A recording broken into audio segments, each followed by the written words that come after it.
지난주에 이어 이번 주간, 다음 주간까지 우리 복음서 함께 읽어 나갑니다. 복음서는 조금 개념이 다르죠. 구약의 예언서 그리고 뒤에 이어서 나오는 서신서와 달리 예수님의 탄생부터 성장 그리고 공생의 사역, 고난주간 십자가의 죽으심, 부활의 전 생애를 기록하고 있습니다. 지난번에 한번 내어드렸던 도표를 다시 오늘 복사해서 드렸는데요. 한번 펴보시기 바랍니다.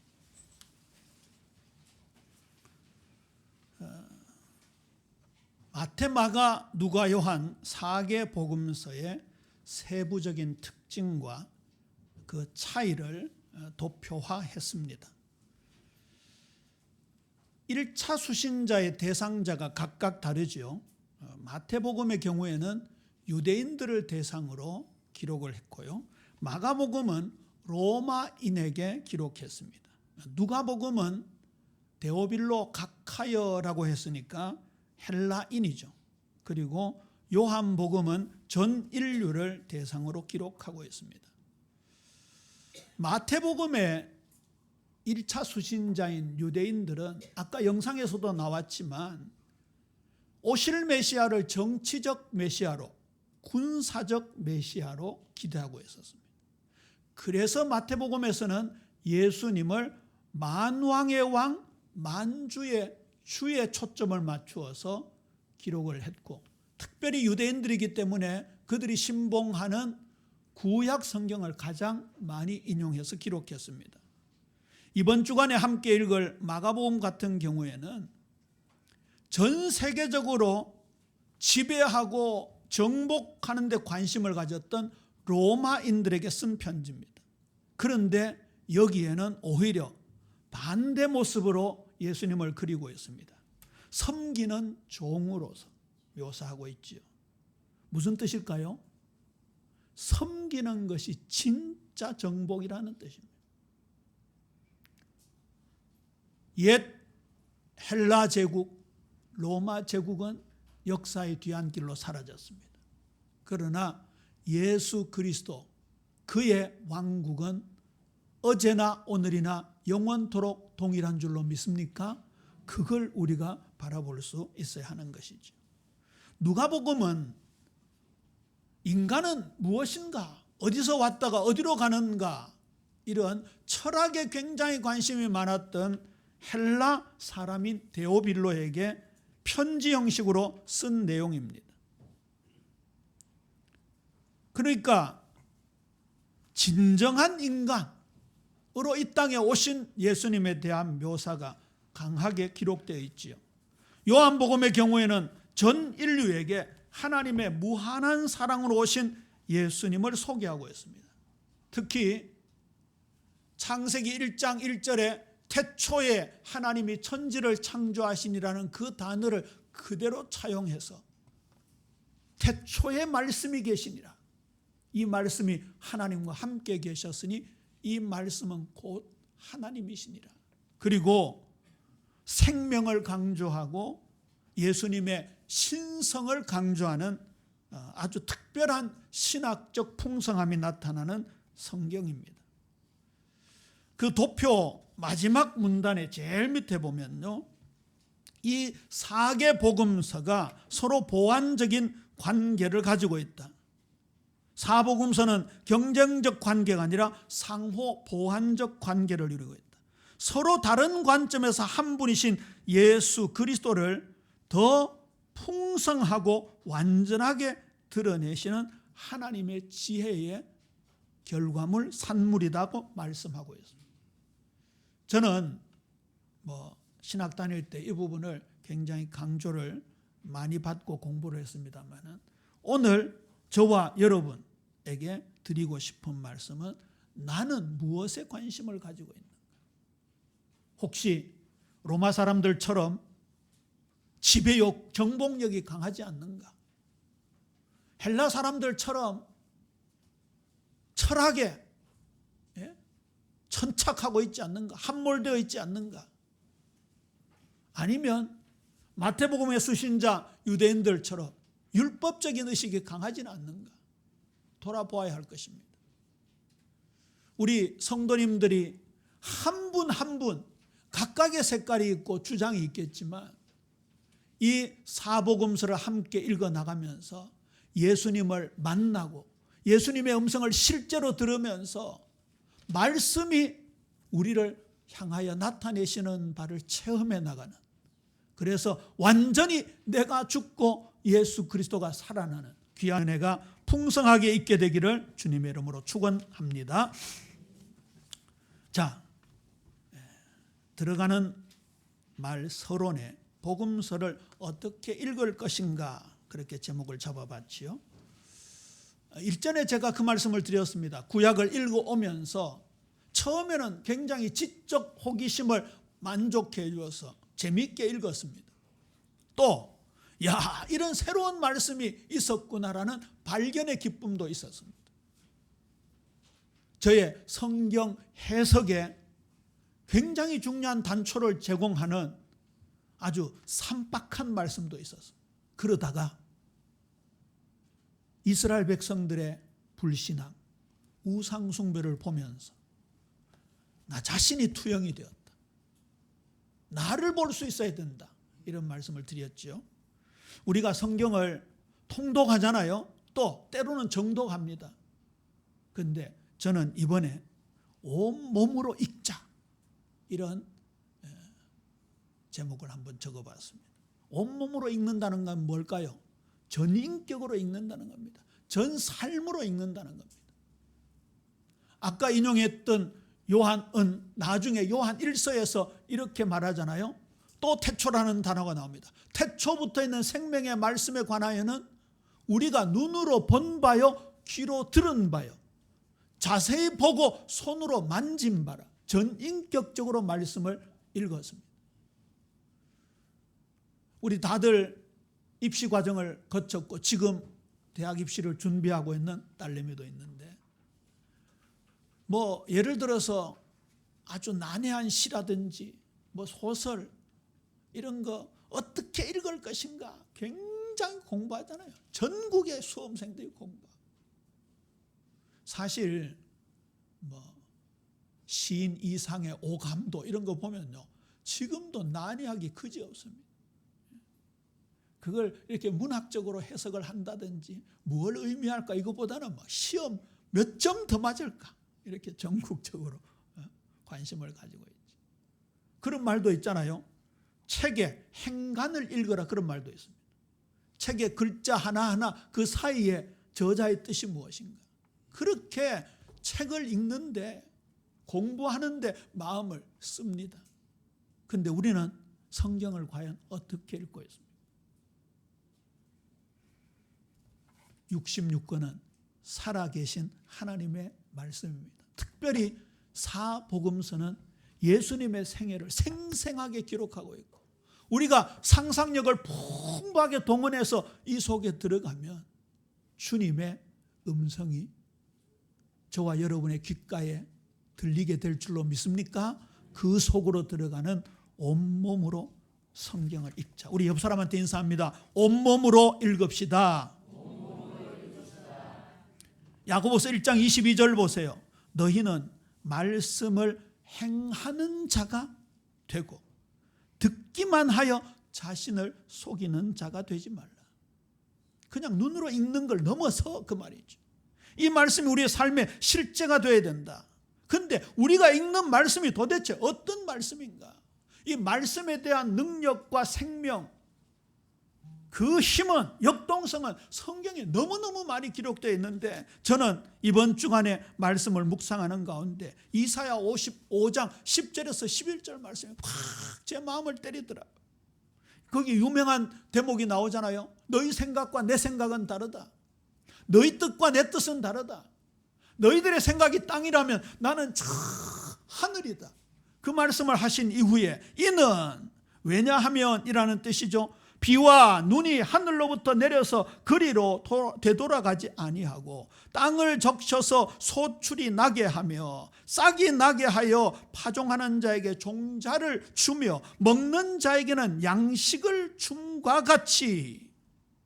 그 뒤에 함께 읽습니다. 시작. 내 입에서 나가는 말도 이와 같이 헛되이 내게로 되돌아오지 아니하고 나의 기뻐하는 뜻을 이루며 내가 보낸 일에 형통함이니라. 할렐루야. 하나님의 말씀은 반드시 역사가 일어난다. 그러니까 되돌려 보내서 안 된다 그 말이지. 하나님은 그런 역사를 지금 꿈꾸면서 우리에게 뜻을 펼치고 있습니다. 그렇다고 한다면 하늘에서 내리는 이른 비와 늦은 비가 대지를 적시고 거기에서 수많은 오곡백과 산천초목의 푸른 것들을 생겨내게 하듯이 내 마음을 적시고 내 전인격을 적시고 우리에게서 말씀의 능력을 체험하고 풍성한 열매를 맺는 게 지극히 당연한 거다. 이걸 믿고 읽자 그 말이에요. 믿고 읽자.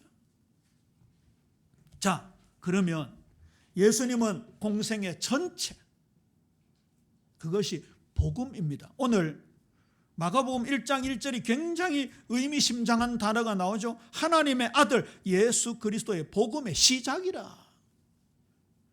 적어도 마가복음 1장에서 16장까지 전체가 뭐라는 얘기입니까? 복음이다라는 얘기. 예수님의 태어나심과 자라심과 걸음 한 걸음 한 걸음, 숨소리조차 내뱉는 말씀은 물론이고 일으키는 기적 그 자체가 복음이다.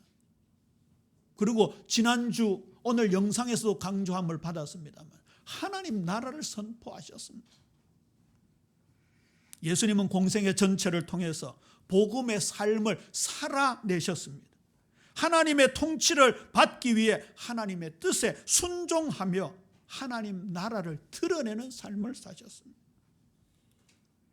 그러면서 저와 여러분에게 그 삶을 살도록 하시는 거예요. 아까 우리 168장 찬송을 불렀는데요. 예수님의 전 생애를 찬양하는 아주 아름다운 찬양 아닙니까? 근데 거기에 보면 우리를 구하러 오신 예수, 우리에게 소망을 주신 예수, 우리의 죄를 담당하신 예수, 구하신 예수, 그렇게 찬송하고 있는데 찬송가 451장을 펴보시기 바랍니다. 찬송가 451장 조금 이따 부를 텐데요.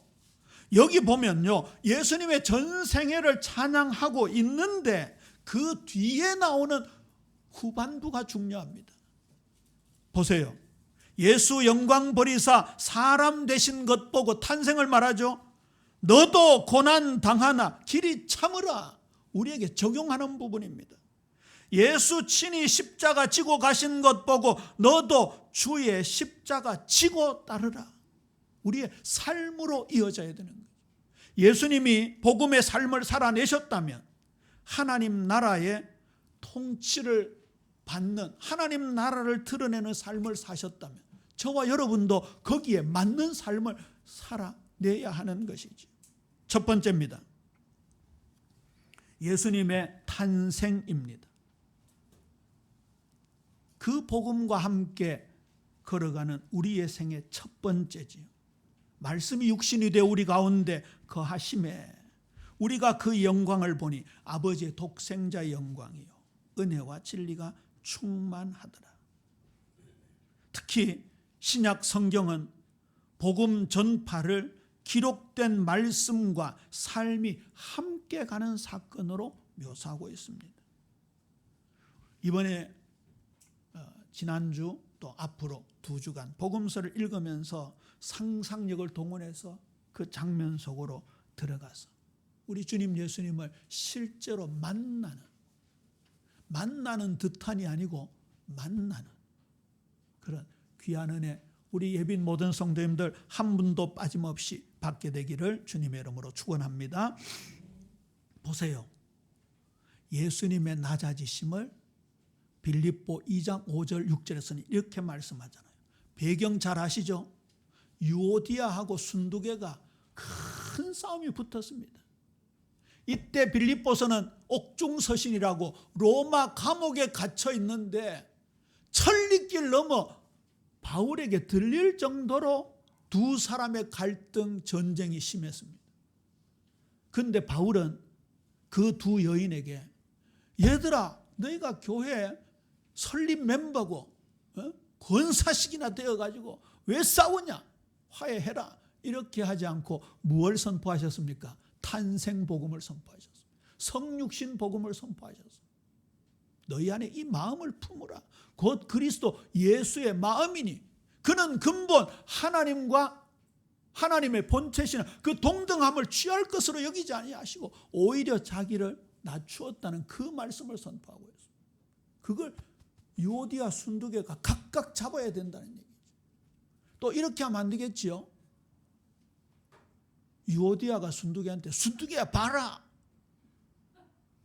바울 사도님이 얼마나 기가 찼으면 로마에서 여기까지 편지했겠냐면서 니 좀 똑바로 해라. 그러면 안 되겠지요. 이 말씀을 누가 받아야 돼요? 내가 받아야 돼요. 내가. 인간관계 갈등이 있습니까? 내가 받아야 됩니다. 내가. 그렇죠. 그 다음에 두 번째 보세요. 누가복음 2장 52절입니다. 예수는 지혜와 키가 자라가며 하나님과 사람에게 더욱 사랑스러워 가시더라. 육체적으로 성장하시고 지적으로 성장하셨습니다. 그 다음에 중요한 게요. 하나님과 사람에게 사랑스러워 가시더라. 영적으로 성장하고 사회적으로 성장하셨습니다. 굉장히 중요한 완전한 건강, 토탈 종합적인 건강을 가리킵니다. 유엔 산하 기구 중에 WHO라는 세계 보건 기구가 있죠. 1966년도에 건강에 대해서 정의를 내리기를 육체적으로 건강해야 된다. 그 다음에 인간관계, 사회적으로 건강해야 된다. 그 다음에 정신적으로 건강해야 된다. 그렇게 세 개가 골고루 건강한 것이 진짜 건강한 것이라고 정했는데 한 30년쯤 의사들이 모여서 연구하고 자신들에게 찾아온 환자들을 분석해 보니까 마지막으로 남아있었던 것이 무슨 건강이었어요? 영적 건강, 영적. 영어 씁니다. 피지컬, 육체적인. 그 다음에 정신, 멘탈 건강해야 된다. 소셜, 사회적 건강해야 된다. 이게 WHO에서 한 거기 때문에 스피리추얼 건강, 영적인 건강. 결국 전 세계 가장 똑똑한 의사들이 모여서 마지막에 영적인 걸 인정할 수밖에 없었던 거예요. 그런데 성경은 이미 2000년 전에 말씀하고 있습니다. 에이 목사님, 그거는 예수님만 그렇게 자랄 수 있지 우리는 그렇게 못 자라요. 그 잘못된 생각입니다. 그래서 사무엘이 똑같이 자란 내용이 나옵니다. 사무엘상 2장 26절입니다. 보세요. 아이 사무엘이 점점 자라매. 그렇죠? 육체적 성장, 지적 성장을 말하죠. 여호와와 사람들에게 은총을 더욱 받아가더라. 나중에 사도행전 6장에서 7 집사님을 뽑습니다. 그 7 집사님을 뽑을 때 이 균형 잡힌 건강한 사람들을 뽑았습니다. 믿음만 충만하고 그 다음에 독불장군 이런 사람들은 안 됩니다. 그렇죠? 믿음도 충만하고 지혜도 충만하고 성령도 충만하고 누구에게 칭찬받는 사람? 사람들에게 칭찬받는 사람. 그 사람들을 집사님으로 뽑았습니다. 지금으로 말하면 장로님을 말하는 거죠. 우리 예수 믿는 사람들이요 꽉 막혀가지고요 너무 배타적이고 나만 알고 이게 우리 기독교의 폐단인 것 같아요. 너무 개인주의, 개인 구원을 강조하다 보니까 이 사회에 대한 전반적인 부분을 너무 놓치고 살았어요. 내 예수 믿고 뭐 천당 가면 되지 뭐 사회에 어찌 돌아가거나 말거나 자연이 훼손되거나 말거나 찢고 뽑고 싸우거나 말거나 나는 관계없다. 그거는요 성경적인 가르침이 아닙니다. 우리 예수님이 육체적으로 건강하시고 지적으로 자라나시고 영적으로 하나님을 향하여 사회적으로 인간에게 칭찬받고 사랑받듯이, 사무엘이 그렇게 살았듯이 초대교회 초기 집사님들이 그렇게 뽑힘을 받았듯이 우리 예비 성도님들 균형 있는 성숙의 축복을 받게 되기를 주님의 이름으로 축원합니다. 그 다음에 예수님의 공생의 시작과 본격적인 사역입니다. 아까 마가복음 1장 1절 복음의 시작이라. 그리고 15절에 때가 참에 하나님의 나라가 가까이 왔으니 회개하고 복음을 믿으라. 사실 상대적으로 마가복음은 16장으로 짧은 성경입니다. 그러니까 마태복음과 함께 지금 이번 주간에 읽잖아요. 그런데 복음이라는 단어는 가장 많이 나옵니다. 복음의 시작이라. 회개하고 복음을 믿으라. 그 다음에 마지막 16장에 가서는 결론을 맺기를 복음을 전파하라 이렇게 나옵니다. 근데 이제 우리 제일 사랑 성도님들 아시지요? 복음을 전파하는 게 입으로 전하는 거예요? 삶으로 전하는 거예요? 제가 방금 제일 사랑교회라 했습니까? 뭐라 했습니까? 예?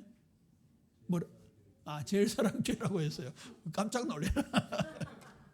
다시 정정합니다. 우리 예비교회 모든 성도님들 한 분 한 분 우리의 온몸으로 전 삶으로 복음을 전하는 은혜가 있어야 될 줄로 믿습니까?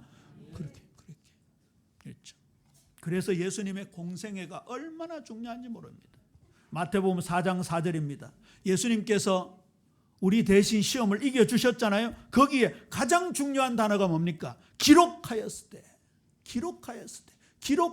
하나님의 말씀입니다. 여러분 이 말씀을요 풍성하게 받으셔야 됩니다. 지금 우리 이게 공동체로 성경 읽는 거요. 이게 보통 축복이 아니에요. 보통 축복. 앞으로 계속 읽을 겁니다. 내년에도 읽습니다. 또 반복되어 읽습니다. 기대가 되지요. 저는 기대가 됩니다. 지금은 예를 들어서 마가복음 그러니까 1장 1절 가지고 지금 말씀을 전하고 있지만 다 내년에는 또 마가복음에서 또 하나님 귀한 것 주실 겁니다. 후내년에도 귀한 것 주실 겁니다. 그런데 오늘 이 마가복음에서 마태복음에서 예수님 공생의 첫 시작을 세례 받으시고 난 후에 사탄의 시험을 이기시는데 말씀으로 이기셨던 말씀이 풍성해야 됩니다. 요즘 주기도문 가지고 새벽에 소요리 문답 함께 하고 있잖아요. 시험에 들게 하지 마옵시고 다만 악에서 구하시옵소서. 우리의 말씀과 기도가 연해야 되는 거죠. 예수님은 항상 이렇게 사역을 하셨습니다. 성경을 이루려 함이라. 성경을 응하게 하려 함이라. 예수님의 복음적 삶의 절정이 십자가 사건입니다. 십자가 사건. 우리도요 이 십자가의 삶을 살아내야 합니다. 마가복음 8장 34절에 누구든지 나를 따라오려거든 자기를 부인하고 자기 십자가를 지고 나를 따를 것이니라. 우리 너무나 잘 알지만 우리 주보 순서 밑에 갈라디아서 2장 20절 말씀을 적어두었습니다. 우리 외우시는 분들은 외우시고 못 외우는 분들은 보시면서 함께 읽습니다. 시작. 내가 그리스도와 함께 십자가에 못 박혔나니 그런즉 이제는 내가 사는 것이 아니요 오직 내 안에 그리스도께서 사시는 것이라. 이제 내가 육체 가운데 사는 것은 나를 사랑하사 나를 위하여 자기 자신을 버리신 하나님의 아들을 믿는 믿음 안에서 사는 것이라. 아멘. 방점이 어디에 찍혀 있습니까? 지금부터 육체 가운데 살아가는 것은 예수님 믿는 것이다 그 말이죠. 여기 믿는 것은 지적 동의를 넘어서 감정적인 풍성함을 넘어서 우리 온몸으로 믿는 겁니다. 마지막 결론에 나오잖아요. 요한복음 6장 57절 고린도전서 11장 11절 내가 그리스도를 본받은 것처럼 너희는 나를 본받는 자가 되라. 그게 진짜 믿음의 비밀입니다. 그러니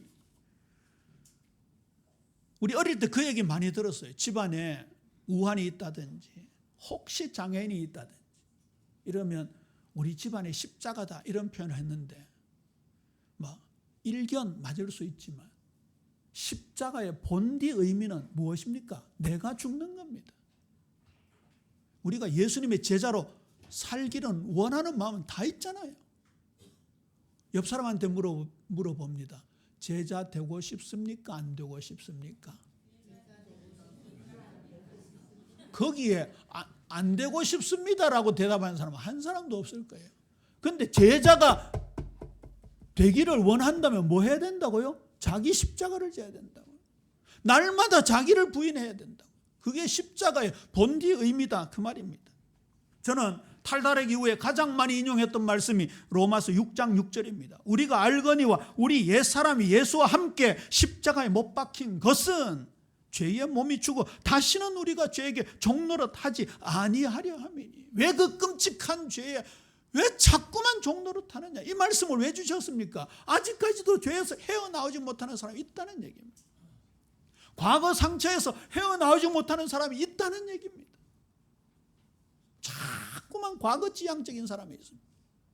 이번에 어느 모임에 갔더니요, 아주 중요한 회사에 중직을 맡고 있는 분인데 이 모임에서 결국은 주도적인 역할을 하는 사람이요, 부정적인 말을 하는 사람은 결국은 낙오된대. 회사에서 뭐 이렇게 팀별로 뭐 모임하잖아요. 안 되는데 되겠나? 이런 사람들은요, 처음에는 다들 그런 부정적인 사고방식이 있으니까 설득력이 있어서 동화가 되는데요, 결국 마지막에 주도권을 잡는 사람은요, 긍정적인 사람이에요. 우리가 아직도 과거에서 헤어나오지 못하고 상처에서 헤어나오지 못하고 나의 이상한 습관에서 헤어나오지 못하고 그거 아니다는 얘기예요. 분명히 예수님은 우리의 죄를 담당하시기 위해서, 우리를 구원하시기 위해서 십자가를 지셨습니다. 그러나 다시는 종노릇하지 않게 하기 위해서 내가 십자가 졌다, 그렇게 말씀하시는 거 아니에요.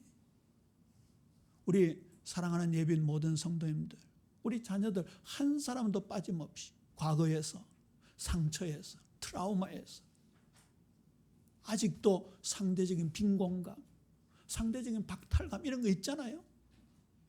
열등의식, 또 반대로 우월의식, 완전히 벗어나고 죄를 정복하고 주님의 손에 붙잡혀 사는 참된 제자도의 길을 걸어가게 되기를 주님의 이름으로 축원합니다. 그런 사람에게 소망을 주십니다. 베드로전서 1장 3절입니다. 우리 주 예수 그리스도의 아버지 하나님을 찬송하리로다. 그의 많으신 긍휼대로 예수 그리스도를 죽은 자 가운데서 부활하게 하심으로 말미암아. 부활의 의미를 지금 말씀하고 있죠. 우리를 거듭나게 하사, 당연한 겁니다. 그 다음에 보세요. 산 소망이 있게 하시고. 로마서 6장 4절입니다. 그러므로 우리가 그의 죽으심을 합하여 세례를 받음으로 그와 함께 장사되었나니 이는 아버지의 영광으로 말미암아 그리스도를 죽은 자 가운데서 살리심과 같이, 부활의 복음입니다. 우리로 또한 새 생명 가운데서 행하게 하려 합니다. 예수님께서 복음적인 삶을 살아내신 것처럼 하나님의 통치를 받으시며 하나님 나라의 삶을 살아내신 것처럼 저와 여러분에게도 십자가의 삶, 부활의 삶, 복음의 삶을 살아내기를 원하시는 거예요. 이게 중요합니다. 이게 우리가 간절히 고함 지르면서 기도하는 것도 중요해요. 우리가 주일 성수하는 것도 중요합니다. 헌신하는 것 중요합니다. 그러나 진짜 중요한 게요, 복음적 삶을 살아내는 겁니다. 그거 위해서 우리에게 이 귀한 복음을 주셨다는 사실을 우리가 한시도 잊어버리지 말아야 돼요. 그리고 저는 부활 복음이 나올 때마다 이 구절을 인용하는데 히브리서 2장 14절 15절입니다. 가장 무서운 공포가 죽음의 공포 아닙니까? 그런데 예수님은 부활하심으로 말미암아 그 죽음의 고리를 끊어주셨어요. 보세요. 또 죽기를 무서워함으로 한평생 매여 종노릇하는 모든 자들을 놓아주려 함이니라. 이 종교다원주의가 세상의 문화를 휩쓸고 있습니다. 그러다 보니까요, 예수도, 석가도, 공자도, 소크라테스, 무당도, 이 종교도 저 종교도 다 똑같다. 근데 그런 종교적 차원에서만 생각해 보자고요. 굳이 세상 말로 기독교라는 종교의 창시자 예수만 다릅니다. 나는 부활이요 생명이니 나를 믿는 자는 죽어도 살겠고 무릇 살아서 나를 믿는 자는 영원히 죽지 아니하리라. 누가 그런 얘기를 했습니까? 여러분, 이 불교도요 몇 천년 역사잖아요. 심오합니다. 진짜 죽음에 대해서 석가가요 죽음에 대해서 기가 막힌 답을 내놓았습니다. 그게 그 유명한 해탈 아닙니까? 해탈. 생로병사, 태어나서 늙고 병들어 죽는다. 누구나 다 그 길을 간다. 니만 죽는 게 아니다. 니 아들만 죽는 게 아니다. 해탈하라. 그런데 죽음의 문제는 해결하지 못합니다. 고린도전서 15장 부활장에서 바울은요, 사망아 너의 이기는 것이 어디 있느냐? 사망아 너의 쏘는 것이 어디 있느냐? 사망을 향해서 질타하고 있어요. 우리 기독교는 부활 생명의 종교입니다. 우리 기독교는 부활 생명입니다. 이게요 우리 몸에 쫙 배어 있다. 살아내시려 하니까 버거운 것처럼 느끼지만 말씀을 그 관점에서 계속 파고 들어가 보세요. 상상력을 동원해서 주님과 동행하고, 막달라 마리아가 막 그 무덤을 향하여 뛰어갈 때 함께 뛰어가고, 우리 똑같지요. 우리도 어쩔 수 없이 슬퍼하고 예수님의 시체를 누가 훔쳐갔나 걱정했겠죠. 그런데 마리아야 부르는 그 순간 부활의 주님이 확 다가왔잖아요. 그래서 지난번에 제목이 뭐였습니까? 마리아야 성호야 그랬잖아요. 그 속에 들어가서 주님의 음성을 실제로 우리가 듣는다면요, 어떤 역사가 일어나겠습니까? 이게 이제 불신자들이 볼 때 달라 보이는 거예요.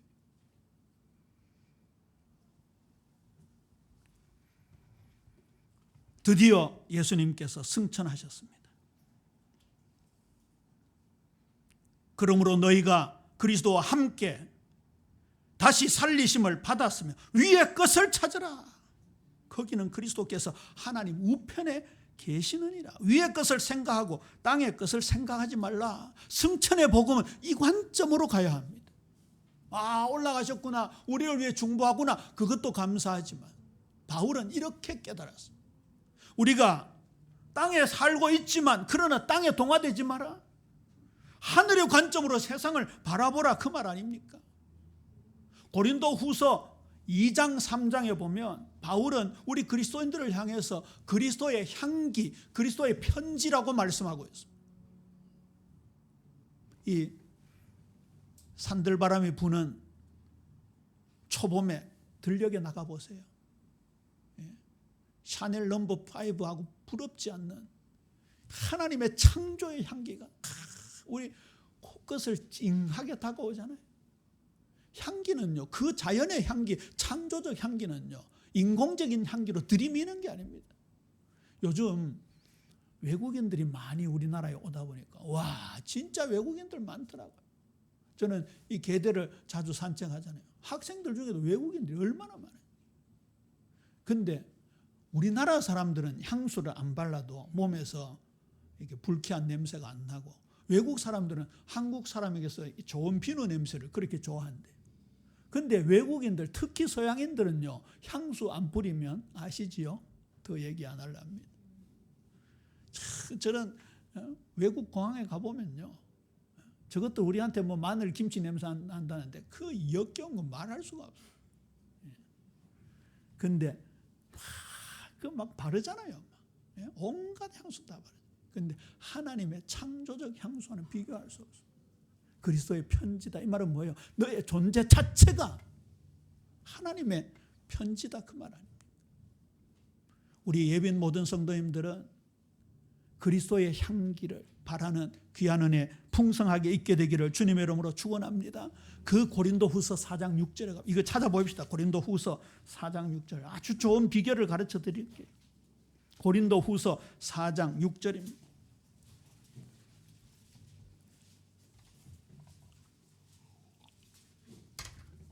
함께 읽습니다. 시작. 어두운데 빛이 빛이라 말씀하셨던 그 하나님께서 예수 그리스도의 얼굴에 있는 하나님의 영광을 아는 빛을 우리 마음에 비추셨느니라. 할렐루야.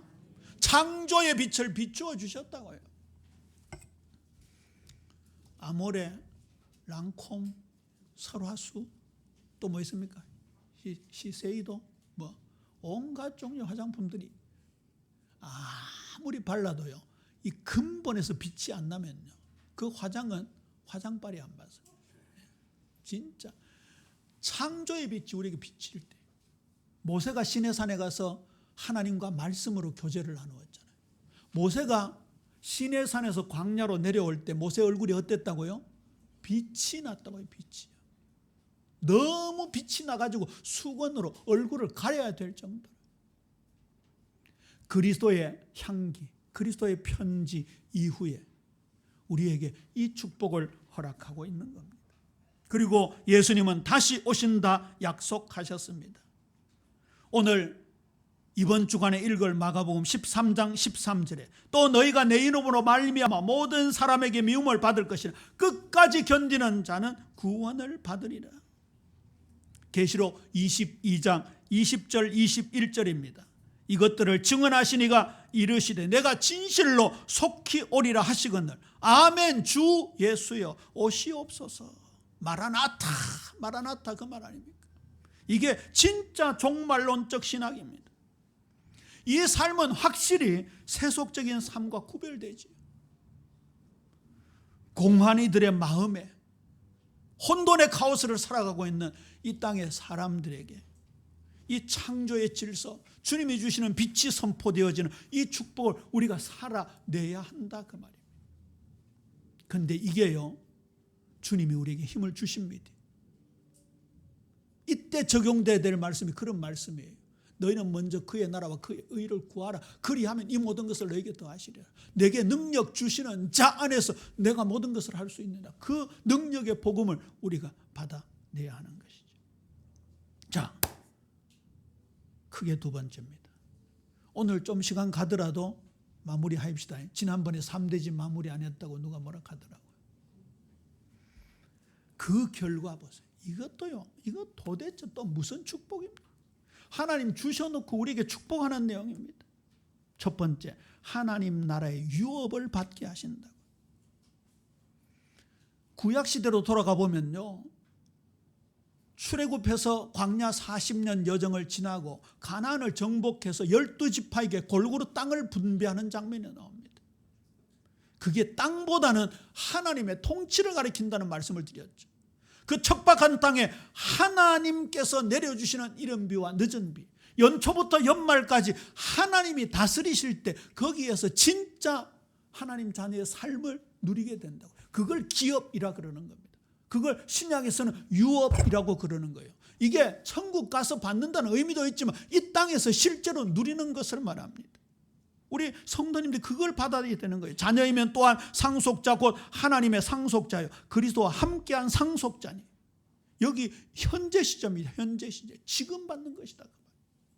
그 다음에요, 고린도후서 3장 18절입니다. 우리가 다 수건을 벗은 얼굴로 거울을 보는 것 같이 주의 영광을 보매 그와 같은 형상으로 변화되어 영광에서 영광에 이르니 주의 영으로 말미암음이니이다. 우리가 주님의 형상을 닮아가는 놀라운 축복 속에 들어섰다 이 말입니다. 들어섰다. 제가 그 내용을 잠시 소개시켜 드렸잖아요. 옥하는 목사님 짧은 쇼츠 영상이었어요. 나는 그동안 구원이 예수 믿고 제사함 받아가지고 천국 간다라고만 가르쳤는데 그 옥하는 목사님 성경 전체를 누구보다도 전념하셨던 분 아닙니까? 이렇게 말씀하시더라고요. 우리가 그리스도의 형상을 닮아가는 것이 구원이다. 그게 구원의 축복이다.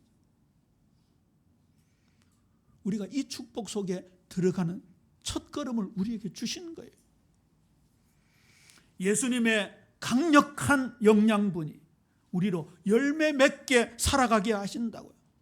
나는 포도나무요, 내 아버지는 농부니 우리를 풍성한 열매를 맺게 살아가게 하신다고 약속하고 있습니다. 포도나무의 비유 요한복음 15장이죠. 16절입니다. 너희가 나를 택한 것이 아니요 내가 너희를 택하여 세웠나니 이는 너희로 가서 열매를 맺게 하고 또 너희 열매가 항상 있게 하리라. 이게 하나님의 영광을 드러내는 우리의 삶이 되어지는 거예요. 오직 성령의 열매는 사랑과 희락과 화평과 오래 참음과 자비와 양성과 충성 온유와 절제니 이 같은 것을 금지할 법이 없느니라. 지금 이 땅에서의 하나님 나라를 많이 강조하고 있지만 틀림없이 내세가 오잖아요. 개인적인 죽음 이후에 내세가 있고 전 지구적인 우주적인 종말 이후에 주님의 재림 이후에 내세가 있습니다. 그런데 뭘 주신다고요? 면류관 주신다고요. 디모데후서 4장 7절 8절 의의 면류관 말씀을 인용했습니다만 성경에 보면 생명의 면류관, 영광의 면류관, 기쁨의 면류관, 자랑의 면류관, 썩지 아니할 면류관을 주신다고요. 누구에게요? 복음적 삶을 살아내는 사람에게. 예수 믿고 구원 달랑 받고 그 다음에 내 마음대로 내 주장 살고 자기 십자가 지라 하는데 안 지고 자기 부인하지 않고 그런 사람에게 내세의 면류관 주겠어요? 안 주겠어요? 안 줍니다. 이거 분명히 하셔야 됩니다. 하나님의 공의적 속성은 영원합니다. 우리가 하나님의 공의에 의해서 예수 그리스도의 보혈의 피로 구원받았습니다. 그 다음에 각각의 삶에 하나님의 공의적 속성 그대로 적용됩니다. 내가 주인되고 내 마음대로 살고 범죄하고 그런 자들을 하나님 공의에 의해 심판하십니다. 그러나 오늘 이 삶을 살아내는 자들에게는 영원한 면류관을 하나님 허락하신다고 약속하시는 것이죠. 말씀을 맺습니다. 내가 아버지로 말미암아 사는 것처럼 너희는 나로 말미암아 살아가리라 말씀하셨습니다. 예수님의 삶이 복음이었듯이 우리의 삶도 복음이 되어야 할 것입니다. 사복음서는 성경 66권은 그냥 한 권의 책이 아닙니다. 예수님의 한 인격과 예수님의 전 생애가 녹아있는 책입니다. 우리도 그 걸음을 따라 복음으로 살아내야 할 것입니다. 이를 가지고 우리의 일상 모든 순간으로 하나님께 영광 돌리는 예배자로 한 걸음 한 걸음 걸어가야 할 것입니다. 주어진 성경을 눈으로 읽되 삶을 투영하면서 몸으로 읽어내고 그리고 깊이 묵상하고 기도하면서 하나님의 음성을 듣고 말씀이신 예수님 안에 머무르면서 우리 사랑하는 성도님들의 삶에 실천되어지는 말씀의 풍성함이 있게 되기를 주님의 이름으로 축원합니다.